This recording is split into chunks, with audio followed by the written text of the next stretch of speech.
সাংবাদিক বন্ধুকে অনেক অনেক ধন্যবাদ আমাদের ডাকে সাড়া দেওয়ার জন্য। আমরা আজ আমাদের প্রথমবার আমরা ফ্রেন্ডশিপ প্লে সেন্টারের পক্ষ থেকে আমরা কালী পূজার ব্রতী হয়েছি এবং আজ আমাদের কুটি পূজা গেল। বিগত অনেক বছরের প্রচেষ্টায় আজ আমরা যুবকরা মিলে তার আজ শুরু করতে যাচ্ছি আমাদের শ্যামা মায়ের আরাধনায়। আমাদের মূল উদ্দেশ্য হলো নেশা মুক্ত ত্রিপুরা। আমরা আমাদের যে মাননীয় মুখ্যমন্ত্রীজি যে স্বপ্ন যে ত্রিপুরাকে নেশামুক্ত রাখা, এই নেশামুক্ত স্বপ্নকে বাস্তবায়িত করার জন্য আমাদের এবার পুজোর মূল বার্তা নেশার মাঠে নয়, খেলার মাঠে। চলো।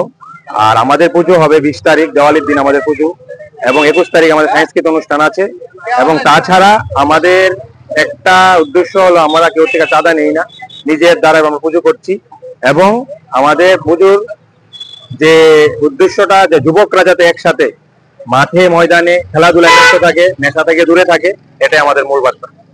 উদ্বোধক হিসেবে আমাদের অভিভাবক তথা এক ত্রিপুরা শ্রেষ্ঠ ত্রিপুরা যিনি কান্ডারি আমাদের মাননীয় মুখ্যমন্ত্রী প্রফেসর ডক্টর মানিক সাহাজি উপস্থিত থাকবেন।